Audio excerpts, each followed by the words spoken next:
Hey everybody, Omar here, your Knife of the Party guy, and I am back with another fun-filled video for you. And today, we're going to be doing a discussion video on one-of-a-kind. Now, this is sort of like a controversial subject as far as I'm concerned, because you're constantly being told in the world of customs that if a knife maker says that this is a one-of-a-kind, you simply have to trust them that it's a one-of-a-kind. I'm going to be honest with you. I'm going to say 95% of the time, and I think that that's fair to say, that string of theory is correct. But there's good news, and the good news is you can actually increase your chances of getting a one-of-a-kind if you contact the knife maker himself and work with the knife maker on the design of the knife. Your biggest contribution as someone who's going to purchase a custom knife from a knife maker is your understanding of the materials that are going to be used on your knife. If you know a lot about the materials that people put on knives, chances are the knife that you get will definitely be a one-of-a-kind, especially if it's a material that the knife maker has never used before. That's happened quite a bit actually in custom knife making, where the customer is very, very knowledgeable in the materials, but the knife maker himself has never actually worked with that type of material, especially if he is not a well-known knife maker or a knife maker who's on the rise. Knife makers like Mitchell Clark, South African knife makers like Mitchell Clark and Henny Duplessis, those guys who are still in the learning process of their craft. You'll find those guys are going to be working with materials that are more common, things like white Westinghouse, maybe some zirconium, some black marble carbon fiber, blue lightning strike carbon fiber, that kind of stuff. The materials that a lot of South African knife makers use that are popular. However, there are materials out there that are gaining popularity, not because the knife maker uses them, but because the customer is very knowledgeable with the materials that are out there, especially if you keep yourself in touch with knife suppliers like Z Supplies. They're a good source for getting materials to be put on knives. You can actually be in contact with guys like that. Order the materials in like sheets and then send those materials off to the knife maker and say, hey, look, these are the materials that I want to use and put on my knife, because I want to guarantee that it's going to be a one-of-a-kind. Now, there are other things that make a one-of-a-kind that you're probably just not going to see from any other knife maker. So, for example, this is my Clyde Challenor Raptor, which is a discontinued piece. He no longer Clyde Challenor no longer makes this knife anymore. And what I mean is, there are certain things that can be done on a knife to make it a one-of-a-kind. For example, this pattern that you see, it's sort of like a really cool mathematical pattern with these sort of like tubes on them. Now, as far as I understand it, Clyde Challenor made about 50 Raptors, and not all of them had a pattern on it. Some of them had, some Damascus inlays, carbon fiber inlays, different things being done on the knife. Some of them did not have these cross screws on them. Some of them just had regular proprietary screws on them. Even things like the tear shape hole would be different. He did that differently on all 50 Raptors. He didn't necessarily put that. As far as I understand it, some of them were actually a circle. you can get all kinds of different things. And in that sense, the person who's in control of the one-of-a-kind concept is actually the maker. Now, this knife in particular, like I said, he made 50 Raptors in all. As far as I understand it, he made 10 Raptors with a pattern on it. And what's interesting about this one-of-a-kind is that the pattern was never repeated. Not only on the front side, but also on the back side. It's completely different on each and every knife. Now, you're probably going to question, how does Clyde Challoner guarantee that the pattern was not repeated? You're going to have to trust them. I hate to say unfortunately, but yeah, you will have to trust the knife maker when he tells you it's a one-of-a-kind, and I think you pretty much can. Because his reputation is on the line. So I mean, if there's a chance that this same exact knife is out there, and he claimed that it's a one-of-a-kind, that could be a problem for him, a problem for his reputation, a problem for his knife company, actually, because the one-of-a-kind concept is something that people hold so dear that you really just don't want to break that chain of truthfulness or of honesty. It could totally destroy any knife maker if he breaks that promise that the knife is a one-of-a-kind. Here's another example of what I'm talking about. This one's another one-of-a-kind from Des Horn. Now, this one, what we're relying on here is the combination of materials that he's used. Now, I've seen this same golf texture pattern on the bolsters on a lot of his large ball releases, but I got to be honest with you, all of the golf textured patterns look different to me. I have yet to see two of a kind. It's always been, each one has been completely different. Again, even on the front of the knife and on the back of the knife, it's completely different golf texture. And you can tell that it's been done by hand because some of them look like they're a little bit too close. Some of them are not completely aligned straight. That kind of adds to the artistic creation of the knife maker doing that.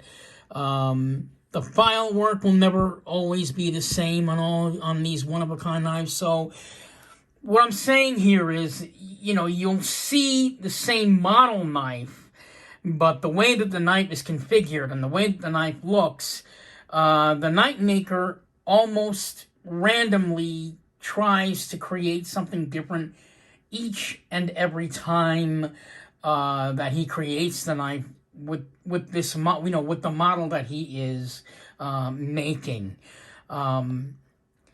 In this particular case, with this Lex K, the one-of-a-kind concept, the person that was in control of this one-of-a-kind was actually the customer. He was the one that had asked for the materials to be put in this combination, and because he's the one asking it, that puts all the responsibility more on the customer rather than the knife maker. So if you see this knife again, more than likely it's probably because the customer that wanted the knife asked for the same exact configuration, probably. So you kind of have to just trust the process, I guess. Trust the process. This one is a one-of-a-kind that's kind of special to me because this is my newest knife. I actually asked for this combination. And I had asked for black zirconium bolster and white Westinghouse handles. That was my idea. The yin-yang design, however, that was up to the knife maker, and the knife maker we're talking about in this case is John Arnold. John Arnold created this sort of yin-yang. I didn't even notice it was a yin-yang until I got it, but you can certainly see that the screws match the yin-yang concept. We've got the gold for the white Westinghouse and the blue screws for the black zirconium. with that sort of swirl. And that's what makes the knife really kind of special. I don't believe he's going to create this particular design again, because it's something that I had asked for.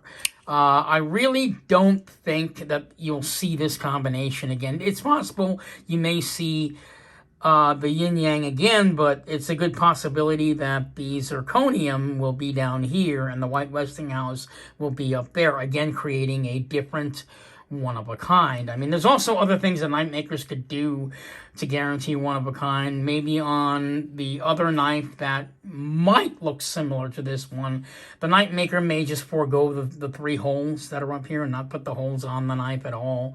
You know, so I mean, there's certain things that knife makers can do, certain things that customers can do to guarantee a one of a kind, to differentiate each knife from each other. Now, this last one on the table is kind of fun. I got this one made for me by Kosi Steenkamp. So I know for a fact that this is one of a kind, but you know what?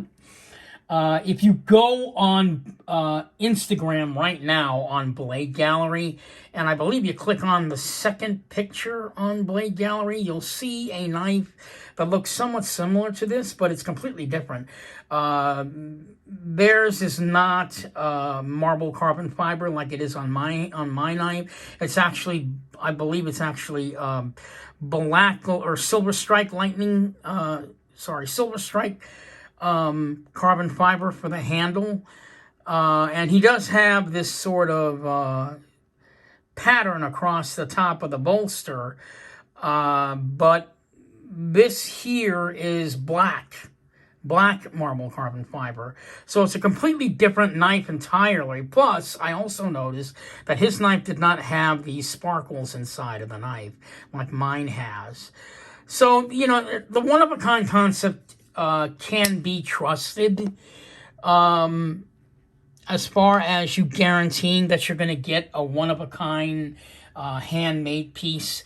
The process works is what I'm saying. I mean, you can be, you could possibly be paranoid, wondering if your knife is really a one-of-a-kind, but if you're really in tight with the knife maker, I don't think you'll have a problem.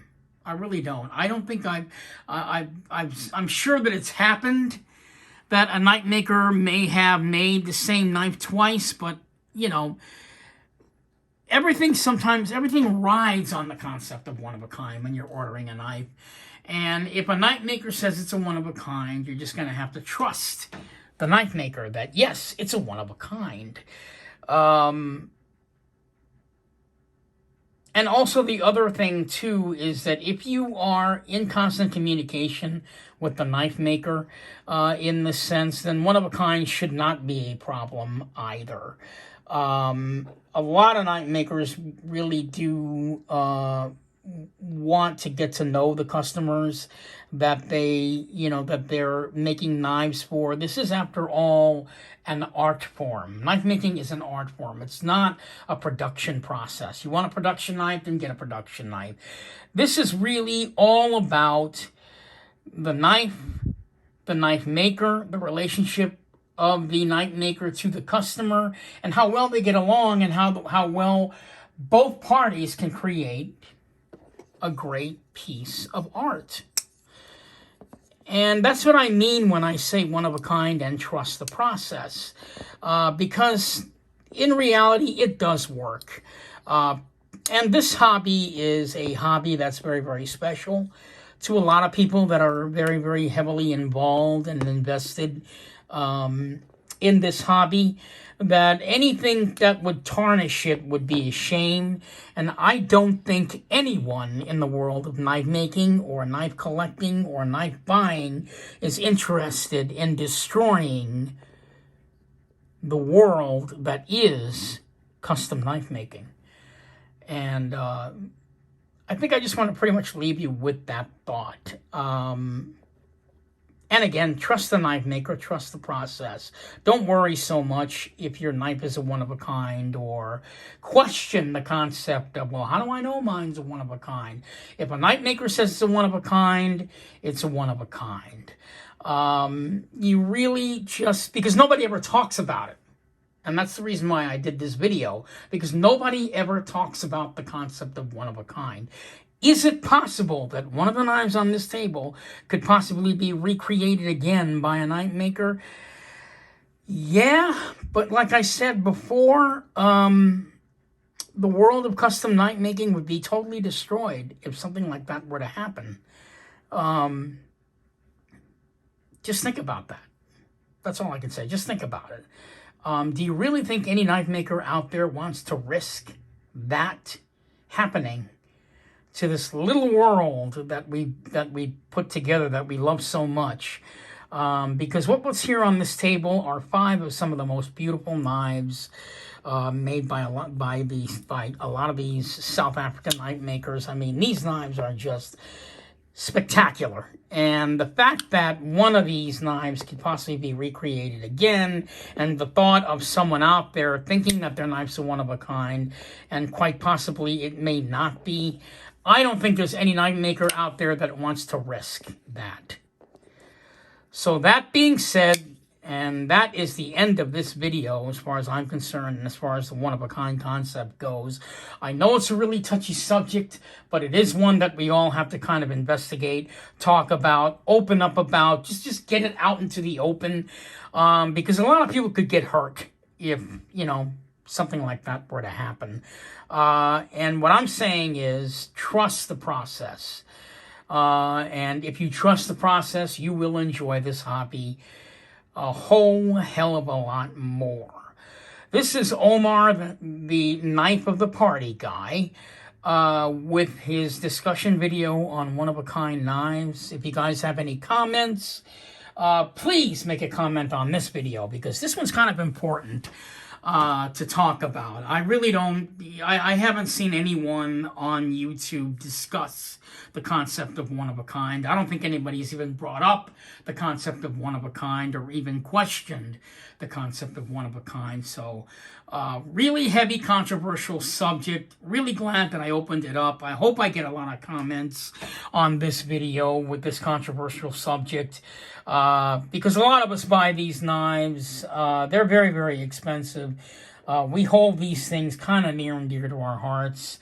And if it were to get destroyed, I mean, if the concept of one-of-a-kind even happened just once, I can't even imagine the ramifications if it went out on Instagram and someone found out that their knife was not a one-of-a-kind, and they took a picture of it and it was up on Instagram and said, hey, I saw my knife's supposed to be a one-of-a-kind, and yet I saw it, it's on Blade Gallery, and this knife maker said it was a one-of-a-kind.